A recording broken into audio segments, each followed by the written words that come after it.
Hi friends, welcome back to my channel. ಇವತ್ತು ತುಂಬ ಹೆಲ್ದಿಯಾದ ಒಂದು ರೆಸಿಪಿನ ಚಿಕ್ಕ ಮಕ್ಕಳಿಂದ ಹಿಡಿದು ದೊಡ್ಡೋರು ಎಲ್ಲರೂ ಇಷ್ಟಪಟ್ಟು ತಿಂತಾರೆ. ವೆಜಿಟೇಬಲ್ ಇಷ್ಟಪಟ್ಟು ತಿಂತಾರೆ. ಯಾರು ತರಕಾರಿ ತಿನ್ನಲ್ವೋ ಅವರೆಲ್ಲ ತಿಂತಾರೆ. ಒಂದೊಂದಾಗಿ ತೋರಿಸ್ತೀನಿ ನೋಡಿ.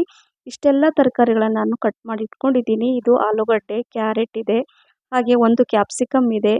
ಆ ಕಡೆ ಕ್ಯಾಪ್ಸಿಕಮ್ ಪಕ್ಕ ಇದೆಯಲ್ವಾ, ಅದು ಒಂದು ನವಿಲು ಕೋಸು, ಹಾಗೆ ಬೀನ್ಸ್, ಕ್ಯಾರೆಟ್. ಕೆಲವು ಸಲ ಎಲ್ಲರೂ ಎಲ್ಲ ತರಕಾರಿ ಇಷ್ಟಪಡಲ್ಲ ಅಲ್ವಾ? ಹಾಗಾಗಿ ಇವತ್ತು ಯಾರಿಗೂ ಗೊತ್ತೇ ಆಗಲ್ಲ ನಾವು ಇದೆಲ್ಲ ತರಕಾರಿ ಹಾಕಿದ್ದೀವಿ ಅಂತ. ಆದರೆ ರುಚಿ ಮಾತ್ರ ಸೂಪರ್ ಅಂತಾರೆ ತಿನ್ನುವಾಗ. ಹಾಗಾಗಿ ಈ ರೀತಿಯಾಗಿ ನೀವು ಪಾವ್ ಭಾಜಿ ಮಾಡಿ. ಹೌದು, ಇವತ್ತು ನಾನು ಪಾವ್ ಭಾಜಿ ರೆಸಿಪಿನ ಮಾಡ್ತಾ ಇದ್ದೀನಿ. ನೋಡಿ, ಈಗ ಒಂದು ಕುಕ್ಕರಲ್ಲಿ ನಾನು ನೋಡಿ 2 ಆಲೂಗಡ್ಡೆ, 2 ಕ್ಯಾರೆಟ್, ಹಾಗೆ ಸ್ವಲ್ಪ ಬೀನ್ಸು, ಒಂದು ಅರ್ಧ ಕಪ್ಪಷ್ಟು ಬೀನ್ಸ್ ಇದೆ, ಹಾಗೆ ಕ್ಯಾಪ್ಸಿಕಮ್, ಒಂದು ನವಿಲುಕೋಸು, ಚಿಕ್ಕದಾಗಿರೋ ನವಿಲುಕೋಸನ್ನು ಚೆನ್ನಾಗಿ ಸಿಪ್ಪೆ ತೆಗೆದು ಎಲ್ಲ ಚೆನ್ನಾಗಿ ತೊಳೆದು ಇದರಲ್ಲಿ ಹಾಕ್ತಾ ಇದ್ದೀನಿ. ಇಲ್ಲಿ ಒಂದು ಬೀಟ್ರೂಟ್ ತೊಳೆದ್ಬಿಟ್ಟು ಸಿಪ್ಪೆ ಎಲ್ಲ ತೆಗೆದ್ಬಿಟ್ಟು ಸಣ್ಣಕ್ಕೆ ಹೆಚ್ಚಿ ಹಾಕ್ಕೊಳ್ತಾ ಇದ್ದೀನಿ. ಹಾಗೆ 4 ಟೊಮೆಟೊ, ಅರ್ಧ ಕಪ್ಪಷ್ಟು ಸ್ವೀಟ್ ಕಾರ್ನ್, ಇದು ಕೂಡ ಮಕ್ಕಳು ಇಷ್ಟಪಟ್ಟು ತಿನ್ನಲಿ ಅಂತ ಹಾಕ್ತಾ ಇದ್ದೀನಿ. ಹಾಗೆ 1 ಗ್ಲಾಸಷ್ಟು ನೀರು ಹಾಕ್ಕೊಳ್ತಾ ಇದ್ದೀನಿ. ನೀರು ರುಚಿಗೆ ತಕ್ಕಷ್ಟು ಉಪ್ಪು ಕೂಡ ಹಾಕ್ಕೋಬೇಕು. ನೋಡಿ, ಅರ್ಧ ಸ್ಪೂನಷ್ಟು ಬಡೆ ಸೋಂಪು, ತುಂಬ ಚೆನ್ನಾಗಿರುತ್ತೆ ಫ್ಲೇವರು, 2 ಏಲಕ್ಕಿ. ನಂತರ ಇಲ್ಲಿ ಒಂದು 3 ಇಂಚಷ್ಟು ಶುಂಠಿ ಅಂದರೆ ಹಸಿ ಶುಂಠಿ ಕಟ್ ಮಾಡಿ ಹಾಕ್ಕೊಂಡು ಈ ರೀತಿಯಾಗಿ ಮಿಕ್ಸ್ ಮಾಡ್ಕೋಬೇಕು. ಮಿಕ್ಸ್ ಮಾಡಿಕೊಂಡು ಇದನ್ನು ಕುಕ್ಕರ್ ಲಿಡ್ಡನ್ನು ಕ್ಲೋಸ್ ಮಾಡಿ ಒಂದು 7 ವಿಸಲ್ ಬರೆಸ್ಬೇಕಾಗತ್ತೆ. ಮೀಡಿಯಮ್ ಫ್ಲೇಮಲ್ಲೇ 7 ವಿಸಲ್ ಬರಲಿ ಇದು. ಯಾಕಂದರೆ ಹೈ ಫ್ಲೇಮಲ್ಲಿ ಬೇಡ, ಮೀಡಿಯಮ್ ಫ್ಲೇಮಲ್ಲಿ ಒಂದು 7 ವಿಸಲ್ ಚೆನ್ನಾಗಿ ಕುಕ್ ಆಗಬೇಕು ತರಕಾರಿ ಎಲ್ಲ. 7 ವಿಸಲ್ ಆದಮೇಲೆ ಗ್ಯಾಸ್ ಫ್ಲೇಮನ್ನು ಆಫ್ ಮಾಡಿಬಿಟ್ಟು ಇದನ್ನು ಸ್ವಲ್ಪ ತಣ್ಣಗಾಗಲಿಕ್ಕೆ ಬಿಡ್ತೀನಿ. ಇಲ್ಲಿ ಪಾವ್ ಭಾಜಿ ಮಸಾಲಾನ ಮಾಡ್ಕೊಳ್ಳೋಣ. ಸ್ವಲ್ಪ ಡಿಫ್ರೆಂಟಾಗಿರುತ್ತೆ ಇದು. ಪಾವ್ ಭಾಜಿ ಮಸಾಲ ಆಗಲಿ ಅಥವಾ ಯಾವುದೇ ಸಾಂಬಾರು ಕೂಡ ನಾವು ಯೂಸ್ ಮಾಡ್ಬೋದು. ಇಲ್ಲಿ ಒಂದು ಪಾತ್ರೆಯಲ್ಲಿ 1 ಕಪ್ಪಷ್ಟು ನಾನು ಧನಿಯಾ ಹಾಕ್ಕೊಂಡಿದ್ದೀನಿ. ಚೆನ್ನಾಗಿ ಸ್ವಲ್ಪ ಕಲರ್ ಚೇಂಜ್ ಆಗೋ ತನಕ ಈ ರೀತಿಯಾಗಿ ಹುರ್ಕೋಬೇಕು. ಲೈಟಾಗಿ ನೋಡಿ, ಈ ರೀತಿಯಾಗಿ ಹುರ್ಕೊಂಡು ಇದನ್ನು ಒಂದು ಪ್ಲೇಟಲ್ಲಿ ತೆಗೆದಿಡ್ತಾ ಇದ್ದೀನಿ. ಹಾಗೆ 2 ಸ್ಪೂನಷ್ಟು ಕಡಲೆಬೇಳೆ, 2 ಸ್ಪೂನ್ ತೊಗರಿಬೇಳೆ, ಹಾಗೆ 1 ಸ್ಪೂನ್ ಉದ್ದಿನಬೇಳೆ, ಹಾಗೆ 1 ಸ್ಪೂನ್ ಮೆಂತ್ಯಕಾಳು. ಇದನ್ನೆಲ್ಲ ಡ್ರೈ ರೋಸ್ಟ್ ಮಾಡ್ಕೋಬೇಕು. ನಿಧಾನಕ್ಕೆ ಒಂದು 30 ಸೆಕೆಂಡ್ ಅಥವಾ 1 ನಿಮಿಷ ಚೆನ್ನಾಗಿ ಹುರ್ಕೋಬೇಕು. ಅರಿಶಿಣ ಕೊಂಬು ಕೂಡ ಹಾಕ್ಕೊಳ್ತಾ ಇದ್ದೀನಿ 2. ಸೊ ಇದು ಕೂಡ ಸ್ವಲ್ಪ ಅಂದರೆ ಪುಡಿ ಮಾಡಿ, ಅಂದರೆ ಸ್ವಲ್ಪ ಪೀಸ್ ಮಾಡಿ ಹಾಕ್ಕೊಂಡಿದ್ದೀನಿ. ಯಾಕಂದರೆ ಮಿಕ್ಸಿ ಜಾರಲ್ಲಿ ಅರಿಶಿಣ ಕೊಂಬು ತುಂಬ ಹಾರ್ಡಿರುತ್ತೆ, ಗಟ್ಟಿ ಇರುತ್ತಲ್ವ. ಹಾಗಾಗಿ ಅರಿಶಿಣ ಕೊಂಬೆಲ್ಲ ಹಾಕ್ಕೊಂಡು ಇದನ್ನು 1 ನಿಮಿಷ ಚೆನ್ನಾಗಿ ಈ ಥರ ಕಲರ್ ಚೇಂಜ್ ಆಗೋ ತನಕ ಹುರ್ಕೊಂಡು ಅದೇ ತಟ್ಟೆಯಲ್ಲಿ ಹಾಕ್ಕೊಂಡಿದ್ದೀನಿ. ಹಾಗೆ ಇಲ್ಲಿ 1 ಸ್ಪೂನಷ್ಟು ಕರಿಮೆಣಸು, 1 ಸ್ಪೂನಷ್ಟು ಜೀರಿಗೆ, 1 ಸ್ಪೂನ್ ಸಾಸಿವೆ, ಹಾಗೆ 10 ಬ್ಯಾಡಗಿ ಮೆಣಸಿನ್ಕಾಯಿ ಹಾಕ್ಕೊಳ್ತಾ ಇದ್ದೀನಿ. ಈ ರೀತಿಯಾಗಿ ಹಾಕ್ಕೊಂಡು ಇದು ಕೂಡ ಅಷ್ಟೇ ಡ್ರೈ ರೋಸ್ಟ್ ಮಾಡ್ಕೋಬೇಕು. ಅಂದರೆ ಹಾಗೆ ಇದನ್ನು ಹುರ್ಕೊಳ್ಳೋಣ ಈ ರೀತಿ ಕಲರ್ ಚೇಂಜ್ ಆಗೋ ತನಕ. ತುಂಬ ಚೆನ್ನಾಗಿರುತ್ತೆ ಫ್ರೆಂಡ್ಸ್ ಈ ರೀತಿಯಾಗಿ ಮಸಾಲೆ ಮಾಡ್ಕೊಳ್ಳೋದ್ರಿಂದ. ಈ ಮಸಾಲೆ ನೀವು ಯಾವುದಾದ್ರೂ ಪಲ್ಯ, ಸಾಂಬಾರು ಕೂಡ ಯೂಸ್ ಮಾಡ್ಬೋದು. ಹಾಗಾಗಿ ನಾನು ಎಲ್ಲದಕ್ಕೂ ಯೂಸ್ ಆಗಬೇಕು ಆ ರೀತಿಯಾಗಿ ನಾನು ಈ ಪುಡಿನ ಅಂದರೆ ಈ ಮಸಾಲೆನ ನಾನು ನಿಮಗೆ ತೋರಿಸ್ತಾ ಇದ್ದೀನಿ. ಹಾಗೆ ಇಲ್ಲಿ ಕರಿಬೇವು ಸೊಪ್ಪು ಕೂಡ ನಾನು ಹಾಕ್ಕೊಳ್ತಾ ಇದ್ದೀನಿ. ಸ್ವಲ್ಪ ಒಂದು 5-6 ಎಸಳು ಕರಿಬೇವನ್ನು ತೆಗೆದುಬಿಟ್ಟು ಈ ರೀತಿ ಕೂಡ ಎಲ್ಲ ಹಸಿ ವಾಸನೆ ಹೋಗೋ ತನಕ ಹುರ್ಕೊಂಡಿದ್ದೀನಿ. ಅದನ್ನು ಕೂಡ ಅದೇ ಪ್ಲೇಟಲ್ಲಿ ಹಾಕ್ಕೊಂಡಿದ್ದೀನಿ. ಈ ಮಸಾಲೆ ಪೌಡ್ರನ್ನ ಸ್ವಲ್ಪ ತಣ್ಣಗಾದ ನಂತರ ಮಿಕ್ಸಿ ಜಾರಲ್ಲಿ ಹಾಕ್ಕೊಂಡು ಪುಡಿ ಮಾಡ್ಕೋಬೇಕು. ಇದು ನಾನು ಹೇಳಿದ್ನಲ್ವಾ, ಪಾವ್ ಭಾಜಿಗೆ ಈ ಮಸಾಲೆ ತುಂಬ ಚೆನ್ನಾಗಿರುತ್ತೆ. ಹಾಗಾಗಿ ಇದೇ ರೀತಿಯಾಗಿ ನೀವು ಮಾಡ್ಕೊಳ್ಳಿ. ಸ್ವಲ್ಪ ಇಂಗು ಕೂಡ ಹಾಕ್ಕೊಂಡು ಇದನ್ನು ಪೌಡ್ರ್ ಮಾಡ್ಕೊಳ್ಳೋಣ.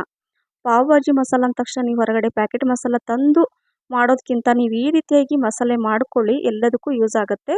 ನೋಡಿ ಎಷ್ಟು ಪರ್ಫೆಕ್ಟಾಗಿ ಪೌಡ್ರ್ ಆಗಿದೆ. ಸೊ ಈ ರೀತಿ ಪೌಡ್ರ್ ಮಾಡಿಕೊಂಡು ನಾನೀಗ ಇದನ್ನು ಒಂದು ಪಾತ್ರೆಯಲ್ಲಿ ಒಂದು ಬಟ್ಲಲ್ಲಿ ತೆಗೆದಿಟ್ಕೊಳ್ತಾ ಇದ್ದೀನಿ. ನಾನು ಹೆಚ್ಚಾಗಿ ಆದಷ್ಟು ಎಷ್ಟಾಗುತ್ತೋ ಅಷ್ಟು ನಾನು ಅವಾಯ್ಡ್ ಮಾಡ್ತೀನಿ ಹೊರಗಡೆ ಪ್ಯಾಕೆಟ್ ಮಸಾಲ ತರೋದನ್ನು. ಹಾಗಾಗಿ ಈ ರೀತಿ ಮನೆಯಲ್ಲೇ ಇರುವಂತಹ ಕೆಲವು ಸಾಮಗ್ರಿಗಳನ್ನು ಉಪಯೋಗಿಸಿ ನಾನು ಸಾಂಬಾರು ಪೌಡ್ರು ಅಥವಾ ಯಾವುದಾದ್ರೂ ಗರಂ ಮಸಾಲ ಆ ಥರ ಮಾಡ್ಕೊಳ್ತಾ ಇರ್ತೀನಿ. ನೋಡಿ, ಈಗ ಸ್ವಲ್ಪ ಅದು ಕೂಲ್ ಆಗಲಿಕ್ಕೆ ಬಿಟ್ಟಿದ್ದೆ ನಾನು, ಆದರೂ ತುಂಬ ಬಿಸಿ ಇದೆ. ಕುಕ್ಕರ್ ಲಿಡ್ಡನ್ನು ನಾನು ಓಪನ್ ಮಾಡಿ ನಿಮಗೆ ತೋರಿಸ್ತಾ ಇದ್ದೀನಿ. ಎಲ್ಲ ತರಕಾರಿ ಕೂಡ ಬೆಂದಿದೆ. ಸೊ ನೋಡಿ, ಈ ರೀತಿಯಾಗಿ ಕುಕ್ ಆಗಬೇಕು. ಮೀಡಿಯಮ್ ಫ್ಲೇಮಲ್ಲಿ 7 ವಿಸಲ್ ಆಗಿದೆ ಇದು. ಈಗ ಏನು ಮಾಡೋಣ ಅಂದರೆ ಇದನ್ನು ಎಲ್ಲ ಮ್ಯಾಶ್ ಮಾಡ್ಕೊಳ್ಳೋಣ ಒಂದು ಮ್ಯಾಶರಲ್ಲಿ. ಈ ರೀತಿಯಾಗಿ ಎಲ್ಲ ತರಕಾರಿಗಳೆಲ್ಲ ಚೆನ್ನಾಗಿ ಮ್ಯಾಶ್ ಆಗಬೇಕು. ಯಾಕಂದರೆ ಪಾವ್ ಭಾಜಿ ಮಾಡ್ತಾ ಇರೋದ್ರಿಂದ ಹಾಗೆ ಗಂಟಾಗಿ ಅಂದರೆ ತರಕಾರಿ ಹಾಗಾಗಿ ಇರಬಾರ್ದು. ಆದರೆ ನೋಡಿ, ಸ್ವೀಟ್ ಕಾರ್ನ್ ಮಾತ್ರ ಹಾಗೆ ಇರುತ್ತೆ. ಯಾಕಂದರೆ ಇದು ಮಕ್ಕಳಿಗೆ ಈ ಥರ ಕಂಡ್ರೆ ಇಷ್ಟಪಟ್ಟು ತಿಂತಾರೆ. ಹಾಗಾಗಿ ನಾನು ಮಿಸ್ ಮಾಡದೆ ಸ್ವೀಟ್ ಕಾರ್ನನ್ನು ಹಾಕಿದ್ದೀನಿ. ಎಲ್ಲ ತರಕಾರಿ ತಿಂತಾರೆ. ಬೀಟ್ರೂಟು ಮಕ್ಕಳಿಗೆ ಕೊಡಿ, ನೀವು ಹಾಗೆ ತಿನ್ನಲ್ಲ. ಹಾಗಾಗಿ ನಾನು ನೋಡಿ, ಈ ಕಲರು ಬೀಟ್ರೂಟಿಂದ ಬಂದಿದೆ. ಹೆಚ್ಚಾಗಿ ನೀವು ಹೊರಗಡೆ ತಿಂತೀರಾ, ಅದರಲ್ಲಿ ಫುಡ್ ಕಲರ್ ಎಲ್ಲ ಆ್ಯಡ್ ಮಾಡಿರ್ತಾರೆ. ಆ್ಯಕ್ಚುಲಿ ಅದೆಲ್ಲ ನಮ್ಮ ಹೆಲ್ತ್ಗೆ ಒಳ್ಳೆಯದಲ್ಲ. ಸೊ ಈಗ ಅದು ಚೆನ್ನಾಗಿ ಕುದೀತಾ ಇರುತ್ತೆ ಸೈಡಲ್ಲಿ ಕುಕ್ಕರಲ್ಲೇ. ಈಗ ಅದಕ್ಕೆ ಒಗ್ಗರಣೆ ಕೊಡೋಣ. ಇಲ್ಲಿ ತುಪ್ಪದ ಒಗ್ಗರಣೆನ ಕೊಡ್ತೀನಿ ನಾನು. 2 ಸ್ಪೂನಷ್ಟು ತುಪ್ಪ ಹಾಕ್ಕೊಂಡಿದ್ದೀನಿ.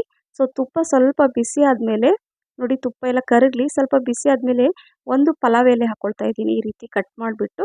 ಹಾಗೆ ಸ್ವಲ್ಪ ಅರ್ಧ ಸ್ಪೂನಷ್ಟು ಬಡೆ ಸೊಪ್ಪು, ಆಮೇಲೆ ಇಲ್ಲಿ ಕಾಶ್ಮೀರಿ ರೆಡ್ ಚಿಲ್ಲಿ ಅಂದರೆ ಬ್ಯಾಡಗಿ ಮೆಣಸಿನ್ಕಾಯಿ ನಾನು ಪುಡಿ ಮಾಡಿ ಇಟ್ಕೊಂಡಿದ್ದೀನಿ. ಅದು ಕಲರ್ಗೆ ತುಂಬ ಚೆನ್ನಾಗಿ ಬರುತ್ತೆ. ಹಾಗೆ ನಾವು ಮಸಾಲೆ ಮಾಡಿ ಇಟ್ಕೊಂಡಿದ್ವಲ್ವ ಪಾವ್ ಭಾಜಿ ಮಸಾಲ, ಅದನ್ನು ನಾನು 2 ಸ್ಪೂನಷ್ಟು ಹಾಕ್ಕೊಂಡಿದ್ದೀನಿ ನೋಡಿ. ಇದೇ ಮಸಾಲೆ ನಾನು ಇದರಲ್ಲಿ ಹಾಕ್ಕೊಳ್ತಾ ಇರೋದು, ಬೇರೆ ಯಾವ ಪ್ಯಾಕೆಟ್ ಮಸಾಲೆ ಕೂಡ ಯೂಸ್ ಮಾಡ್ತಾ ಇಲ್ಲ. ಅದಕ್ಕೆ ನಾನು ನಿಮಗೆ ಹೇಳಿದೆ ಇದು ಆರೋಗ್ಯಕರವಾದ ಒಂದು ರೆಸಿಪಿ ಅಂತ. ಈ ರೀತಿಯಾಗಿ ಮಾಡಿಕೊಂಡು ಸ್ವಲ್ಪ ತುಪ್ಪದಲ್ಲಿ ಒಂದು 30 ಸೆಕೆಂಡ್ ಮಿಕ್ಸ್ ಮಾಡ್ಕೊಳ್ಳಿ. ಜಾಸ್ತಿ ಹೊತ್ತೆಲ್ಲ ಬೇಡ, ಅದು ಸುಟ್ಟೋಗೋ ಚಾನ್ಸಸ್ ಇರುತ್ತೆ ತುಂಬ ಬಿಸಿ ಆದರೆ ತುಪ್ಪ. ಈಗ ಕುದೀತಾ ಇರೋ ಎಲ್ಲ ತರಕಾರಿಯಲ್ಲಿ ನಾನು ಇದನ್ನು ಹಾಕ್ಕೊಳ್ತಾ ಇದ್ದೀನಿ. ಹಾಕ್ಕೊಂಡು ಸ್ವಲ್ಪ ನೋಡಿ ಈ ರೀತಿ ಹಾಕ್ಕೊಂಡು ಒಂದು ಸ್ವಲ್ಪ ನೀರು ಹಾಕ್ಕೊಳ್ಳೋಣ.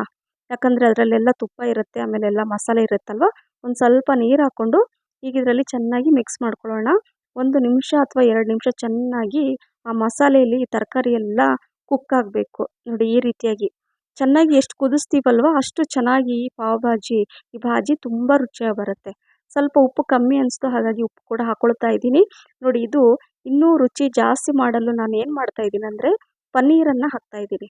ಈ ರೀತಿ ಪನ್ನೀರನ್ನು ನಾನು ನೋಡಿ ಈ ರೀತಿಯಾಗಿ ತುರ್ಕೊಂಬಿಟ್ಟು ಹಾಕ್ಕೊಂಡ್ರೆ ಏನಂದರೆ ನೀವು ತಿನ್ನುವಾಗ ಎಷ್ಟು ರುಚಿ ಬರುತ್ತಂದರೆ ಒಂದೊಂದು ತರಕಾರಿದು ಫ್ಲೇವರ್ ಬರುತ್ತೆ. ಹಾಗೆ ಅದ್ರ ಜೊತೆ ಈ ಪನ್ನೀರ್ ಕೂಡ ತುಂಬ ಚೆನ್ನಾಗಿರುತ್ತೆ ನೋಡಿ. ಪರ್ಫೆಕ್ಟ್ ಆದ ಈ ಹೆಲ್ದಿಯಾದ ಈ ಪಾವ್ ಭಾಜಿ ರೆಡಿ ಆಯಿತು. ಸೊ ಈಗ ಇದನ್ನು ಸೈಡಲ್ಲಿ ಎತ್ತಿಟ್ಬಿಡೋಣ. ಆದರೆ ಸಿಮ್ಮಲ್ಲಿ ಇಟ್ಟಿದ್ದೀನಿ, ಬಿಸಿ ಇರಬೇಕು. ಹಾಗಾಗಿ ಅದು ಸಿಮ್ಮಲ್ಲೇ ಸ್ವಲ್ಪ ಬಿಸಿ ಆಗ್ತಾ ಇರಲಿ, ತಣ್ಣಗಾಗಬಾರ್ದು ಅಂತ. ಈಗ ಒಂದು ನಾನು ಹಂಚನ್ನು ಇಟ್ಕೊಂಡಿದ್ದೀನಿ. ಈಗ ಇದರಲ್ಲಿ 1 ಸ್ಪೂನಷ್ಟು ತುಪ್ಪ ಹಾಕ್ಕೊಂಡಿದ್ದೀನಿ. ತುಪ್ಪ, ಸ್ವಲ್ಪ ಖಾರದ ಪುಡಿ, ಹಾಗೆ ಪಾವ್ ಭಾಜಿ ಮಸಾಲ ನಾನು ತೋರಿಸಿದ್ನಲ್ವ ಅದೇ ಮಸಾಲೆ ಇದು ಹಾಕ್ಕೊಂಡು ಈ ರೀತಿ ಮಿಕ್ಸ್ ಮಾಡ್ಕೋಬೇಕು. ನಂತರ ಇಲ್ಲಿ ಪಾವನ್ನು ನಾನು ಈ ರೀತಿ ಕಟ್ ಮಾಡಿಬಿಟ್ಟು ಈ ರೀತಿಯಾಗಿ ಮಸಾಲೆಯಲ್ಲಿ ಸ್ಪ್ರೆಡ್ ಮಾಡ್ತಿದ್ದೀನಿ. ಸ್ವಲ್ಪ ಬಿಸಿ ಆಗಬೇಕು. ನಂತರ ನೋಡಿ ಎರಡೂ ಕಡೆ ಈ ರೀತಿಯಾಗಿ ಲೋ ಮೀಡಿಯಮ್ ಫ್ಲೇಮಲ್ಲಿ ಈ ರೀತಿಯಾಗಿ ಎಲ್ಲ ಮಸಾಲೆ ಅಂದರೆ ತಿನ್ನುವಾಗ ಏನಾದರೂ ಸಪ್ಪೆ ಸಪ್ಪೆ ಅನ್ನಿಸ್ಬಾರ್ದು. ಈ ರೀತಿಯಾಗಿ ನಾನು ಪಾವ್ ಕೂಡ ರೆಡಿ ಮಾಡಿ ಇಟ್ಟಿದ್ದೀನಿ ನೋಡಿ. ಆಯ್ತಲ್ವಾ, ಮನೆಯಲ್ಲೇ ಕೇವಲ ಒಂದು ಅರ್ಧ ಗಂಟೆಯಲ್ಲೇ ರೆಡಿ ಆಗುತ್ತೆ ಬಿಸಿ ಬಿಸಿ ಈ ಪಾವ್ ಭಾಜಿ. ಮನೆಯಲ್ಲೇ ರುಚಿ ರುಚಿಯಾಗಿ ಯಾಕೆ ತಿನ್ನಬಾರ್ದು ಹೇಳಿ. ಚಿಕ್ಕ ಮಕ್ಕಳಿಂದ ಹಿಡಿದು ದೊಡ್ಡವರು ಎಲ್ಲರೂ ಇಷ್ಟಪಟ್ಟು ತಿಂತಾರೆ. ಅದ್ರ ಮೇಲೆ ಸ್ವಲ್ಪ ಈ ರೀತಿಯಾಗಿ ಪನ್ನೀರ್ ತುರಿದ್ಬಿಟ್ಟು ಕೊಡಿ. ಯಾಕೆ ಮಕ್ಕಳು ತಿನ್ನಲ್ಲ ಮನೆಯಲ್ಲಿ ಮಾಡಿಕೊಟ್ರೆ. ಹಾಗಾಗಿ ಆದಷ್ಟು ಹೊರಗಡೆ ತಿನ್ನೋದನ್ನು ಅವಾಯ್ಡ್ ಮಾಡಿ, ಮನೆಯಲ್ಲೇ ಈ ರೀತಿಯಾಗಿ ಮಾಡಿ ತಿನ್ನಿ ಅಂತ ಹೇಳ್ತಾ, ಈ ರೆಸಿಪಿ ನಿಮಗೆ ಇಷ್ಟ ಆಗಿದ್ದರೆ ಲೈಕ್, ಶೇರ್, ಕಮೆಂಟ್ಸ್ ಮತ್ತು ಸಬ್ಸ್ಕ್ರೈಬ್ ಮಾಡೋದನ್ನು ಮರಿಬೇಡಿ. ಹಾಗೆ ನಿಮ್ಮ ಫ್ರೆಂಡ್ಸ್ ಮತ್ತು ಫ್ಯಾಮಿಲಿ ಕೂಡ ಶೇರ್ ಮಾಡಿ. ನನ್ನ ಫೇಸ್ಬುಕ್ ಪೇಜ್ ಫಾಲೋ ಮಾಡೋದನ್ನು ಮರಿಬೇಡಿ ಅಂತ ಹೇಳ್ತಾ ಇದ್ದೀನಿ ಫ್ರೆಂಡ್ಸ್. ನೋಡಿ, ಈ ಬಿಸಿ ಬಿಸಿ ಪಾವ್ ಜೊತೆ ಈ ಆರೋಗ್ಯಕರವಾದ ಭಾಜಿ, ವಾವ್! ತಿಂತಾ ಇದ್ದರೆ ನಿಜವಾಗ್ಲೂ ಬಾಯಿ ಚಪ್ಪರಿಸಿ ತಿಂತೀರಾ. ಇದರ ರುಚಿ ಒಮ್ಮೆ ತಿಂದರೆ ಮರೆಯೋದೇ ಇಲ್ಲ ಫ್ರೆಂಡ್ಸ್. ಹಾಗಾಗಿ ನೀವು ಮಾಡಿ ಅಂತ ಇನ್ನೊಂದು ಸಲ ಹೇಳ್ತಾ, ಮತ್ತೆ ಇನ್ನೊಂದು ಆರೋಗ್ಯಕರವಾದ ರುಚಿಯಾದ ರೆಸಿಪಿ ಜೊತೆ ಸಿಗ್ತೀನಿ. Thank you for watching. Bye, take care.